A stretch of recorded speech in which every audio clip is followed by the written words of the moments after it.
का कानून हमें कहां उठाएगा?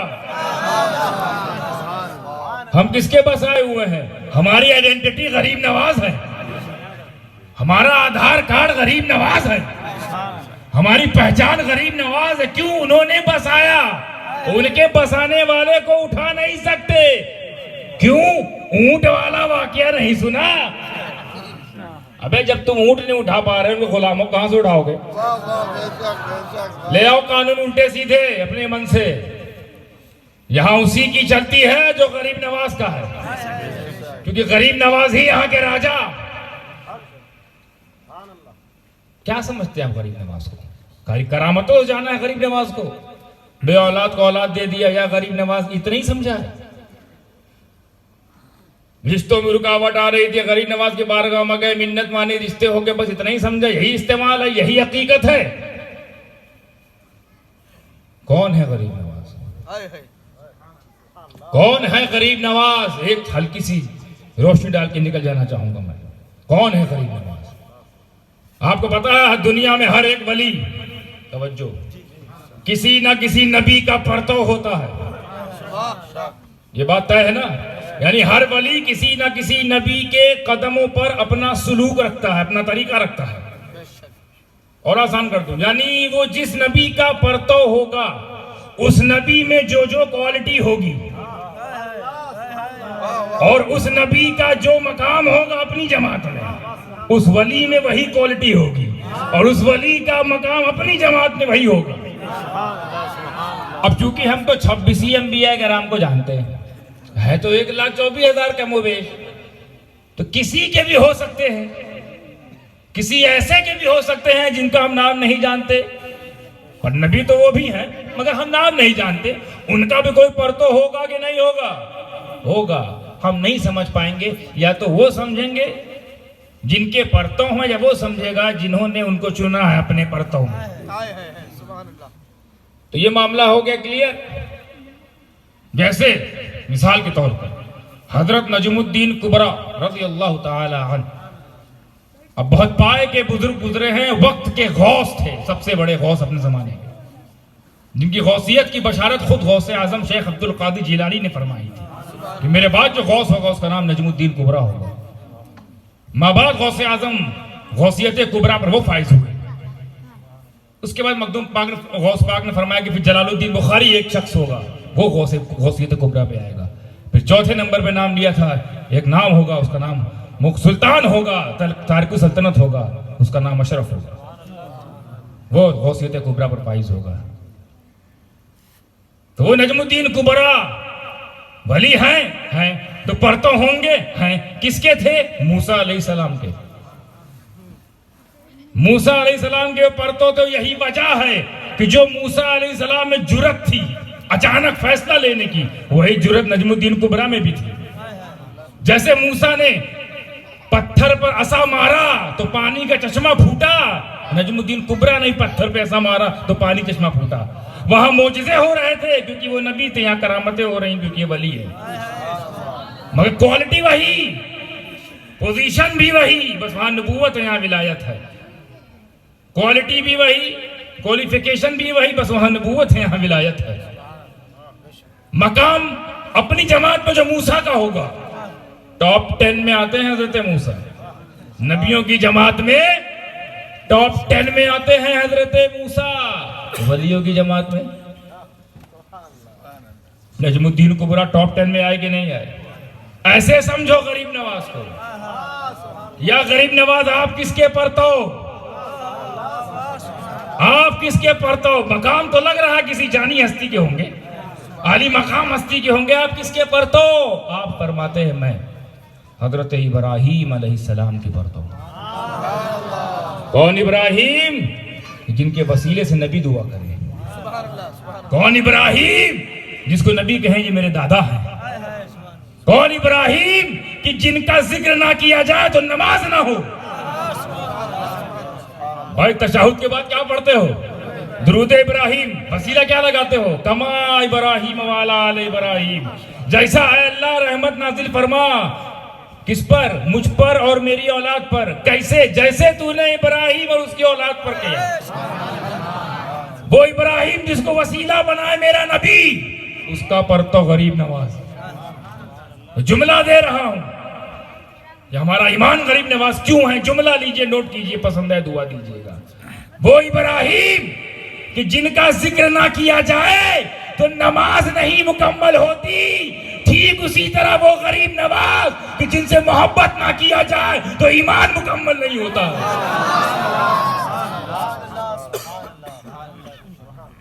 तो जो मकाम इब्राहिम का अपनी जमात में, वही मकाम गरीब नवाज का अपनी जमात में। इब्राहिम भी टॉप 10 में, 1,24,000 में टॉप 10। एक खुसूसियत, नबी के दादा दूसरी खुसूसियत, नबी के वसीला तीसरी खुसूसियत। खुसूसियतें बहुत है जो मैं समझ पाया हूं। और बगैर दुरूद कोई पढ़ लेते, अल्लाह के रसूल को नमाज पढ़नी थी, दुरूद कोई पढ़ लेते, दुरूद इब्राहिम क्यों? और उन्हीं की औलाद का वसीला क्यों? जैसे उन पर किया था, बरकत दे मेरी औलाद पर, मुझ पर, जैसे ही बरकत दी इब्राहिम और उनकी औलाद पर। और किसी नबी का ले लेते, आदम का ले लेते, नूह का ले लेते, शीश का ले लेते, किसका लिया? इब्राहिम। तो हिंदुस्तान को जो चुना है, हिंदुस्तान को जो चुना गया है कि तुम्हें जो राजा दिया जा रहा है उसी इब्राहिम का परतो होगा। तुम्हें जो ख्वाजा दिया जा रहा है वो उसी इब्राहिम के कदमों पर अपना सुलूक करेगा। बस वहां मोजेज़ात जाहिर हो रहे थे, यहाँ करामात जाहिर हो रहे हैं। सबसे ज्यादा नबी इब्राहिम अलैहिस्सलाम की औलाद है ना, बात सही है। बनी इसराइल में सबसे ज्यादा नबी है किसकी औलाद? और सबसे ज्यादा वली किसके खलीफा? ये कुतुबुद्दीन, ये फरीदुद्दीन, ये निजामुद्दीन, ये साबिर पाक, चराग दहलवी, सिराज अखी, मखदूम अशरफ। किसके गुलाम, किसकी औलाद? रूहानी औलाद है सबसे ज्यादा गरीब नवाज। और नबूवत में सबसे ज्यादा नबी इब्राहिम के। कनेक्शन देखिए, क्वालिटी देखिए। बस एक चीज बंद है, वो नबी नहीं है। गरीब नवाज नबी नहीं है, नबूवत का दरवाजा बंद हो चुका है, विलायत का चालू। क्यों? क्योंकि नबूवत का कायम मकाम विलायत है। नबूवत ने जो काम किया है अपने अपने दौर में, वही काम विलायत करती है। बस नबूवत खत्म हो गई, विलायत चल रही है, जारी है और सारी है। आपने ये वाकया तो सुना होगा कि ऊंट को बिठा दिया गरीब नवाज ने, ऊंट नहीं उठा। नहीं उठा ना, मारा भी गया, पीटा भी गया, सितम भी हुआ, जुल्म भी हुआ, हर चीज से मारा गया। हाथ से, लात से, डंडे से, छड़ी से मारा गया कि नहीं मारा गया उसको? उठा क्यों नहीं? हालांकि जानवर बेअकल, बेवकूफ, अपना पालतू जानवर भी हो ना, उसे किसी पर्टिकुलर जगह पे बैठा कर अगर उसको पीटा जाए, मारा जाए, वहां से हट जाएगा, चाहे मालिक ही क्यों ना मार रहा हो, क्योंकि अजियत जानवरों को बर्दाश्त नहीं। ये बात है, फैक्ट। जानवरों को मारो तो टिका रहेगा, उठ के भाग जाएगा ना। तो ऐ ऊंट, तुझे मारा गया, पीटा गया, जुल्म हुए, सितम हुए, और तू तो बेअकल था, तुझ पे कौन सी शरीयत का हुक्म था? चला जाता। शरीयत तो अकल वालों के लिए, तू बेअकल क्यों मार खा रहा था बिला वजह? चला जाता, कहीं और बढ़ जाता। उठा क्यों नहीं? ऊंट ने आलमे ख्याल में मेरी इस्लाह कर दी। क्या बात है? अजीब पागल आदमी हो तुम समदानी मियां। अरे हम बेअकल होके भी अकलमंदी वाला काम कर गए, तुम अकलमंद होके भी इतराज करते हो। अरे देख नहीं रहे मैं क्यों नहीं उठा? मैंने कहा मुझे क्या मालूम क्यों नहीं उठे। अरे मैं बैठा, मैं यहां बैठा था, ये राजा का हुक्म था और नहीं उठ रहा हूं, ये ख्वाजा का हुक्म है। नारे तकबीर, नारे रिसालत, समदानी साहब। कौन है गरीब नवाज? कौन है गरीब नवाज? एक और मैं इन सरकार गरीब नवाज की शान में जितना कहूं, जितना बोलूं कम है। कम है कि नहीं? पर जितना जानता हूं, जितना सोचता हूं बता सकूं, करामतों से ना समझो गरीब नवाज को। दरजात, मकामात, मुज़य्यनात, मुशर्रफात जिस चीज से हैं, कमालात और जमालात से समझो उनको। आज से मालूम हो गया ना वो किसके परतो, इब्राहीम अलैहिस्सलाम। मालूम हो गया ना कि उनकी ताबेदारी सिर्फ इंसान नहीं जानवर भी करते हैं। मालूम हो गया। एक और बात जान लीजिए, इश्क ना ताजा हो जाए, इश्क ना दोबाला हो जाए तो जैसी आपकी सजा वैसा मेरा इकबाल हो जाए। कबूल कर लो। कौन है गरीब नवाज? इसको ऐसे समझिए, अल्लाह तबारक व तआला ने कितने नबी भेजे? 1,24,000 का मोबेश, और सारे नबियों का अपना अलग अलग लक़ब, अलग अलग पहचान मिली। जैसे आदम सफ़ीउल्लाह, ईसा रूहुल्लाह, मूसा कलीमुल्लाह, इस्माइल ज़बीहुल्लाह, इब्राहिम खलीलुल्लाह, नूह नजीहुल्लाह। आया ना इस तरह सबका लक़ब दिया गया। जब बात आई 12 रबी अव्वल सुबह सादिक का वक्त, वो जो पैदा हुए, जब उनके लक़ब की बात आई तो क्या क्या आया? मोहम्मद रसूलुल्लाह, मोहम्मद हबीब अल्लाह, मोहम्मद रसूलुल्लाह सल्लल्लाहु तआला अलैहि वसल्लम। लक़ब ये मिला और साथ में अल्लाह ने हबीब अल्लाह भी कहा है। 1,24,000 में किसी नबी को अल्लाह ने हबीबुल्लाह नहीं कहा तो रसूल पाक सल्लल्लाहु तआला अलैहि वसल्लम की जात को। तवज्जो, मैं कहीं और ले जा रहा हूं। इतने सारे बुरगुज़ीदा अंबिया किराम व रसूल जिनके लिए बना है कुल का कुल, उनको उनमें हबीब सिर्फ एक, मोहम्मद अरबी सल्लल्लाहु अलैहि वसल्लम। फिर आइए अजमेर की धरती पे आइए, वो वक्त, वो सानेहा जब आलमे चश्म ने हजरते गरीब नवाज रज़ी अल्लाह ताला अन्हु को की रूह परवाज होते हुए देखा। हजरत की जब रूह निकली तो हजरत के माथे पे कुछ लिखा हुआ था, कुदरतन। क्या लिखा था? हाज़ा हबीबुल्लाह माता फी हुब्बिल्लाह। ये अल्लाह का हबीब है और अल्लाह की मोहब्बत में मरा। तवज्जो, 1,24,000 में हबीब एक, और करोड़ों वलियों में हबीब का लक़ब दिया गरीब नवाज को। तो मुझे कह लेने दीजिए, जिस तरह, तवज्जो, जिस तरह रसूल अकरम सल्लल्लाहु अलैहि वसल्लम अपनी जमात में हबीबुल्लाह बन के चमक रहे हैं, उसी तरह गरीब नवाज अपनी जमात में हबीबुल्लाह बनकर चमक रहे हैं।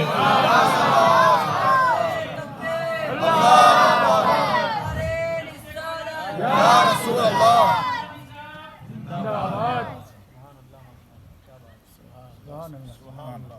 ये है गरीब नवाज, जिनको जानो, समझो, उनकी तालीमात पर अमल करो,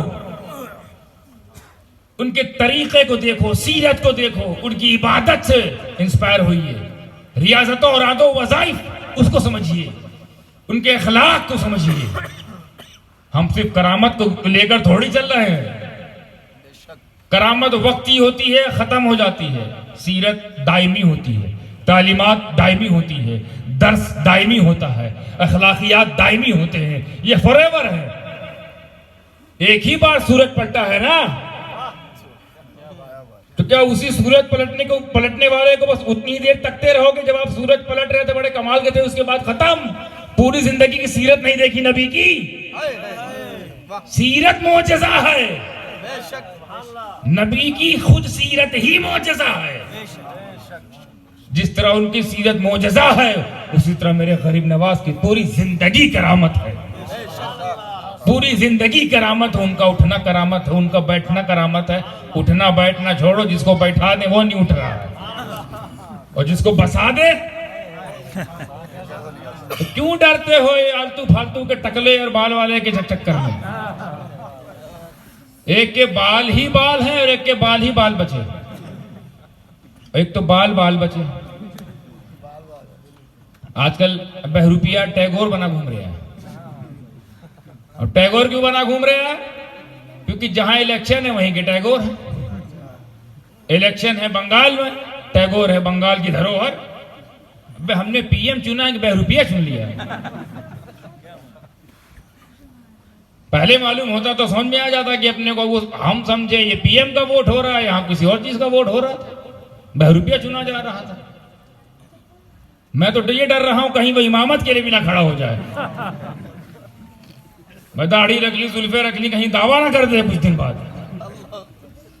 दुआ है कि शायद पढ़ ही ले अशहदु अन ला इलाहा इल्लल्लाह व अशहदु अन्ना मुहम्मदन अब्दुहु व रसूलुहु। आमीन। कि जिस तरह हुलिया बना रहा हो तो हमारे टाइप होता जा रहा है। टैगोर चक्कर में हमारी तरह हो जा रहा है। खैर हंस कर मुस्कुरा कर आप लोग रिलैक्स हो गए। अब बात समझिए गरीब नवाज की, समझ में आया कौन है गरीब नवाज? अब यहां तक आपको समझाकर मैं वहां ले जाना चाहता हूं जो मैंने पढ़ी थी आयते करीमा, जिससे खुद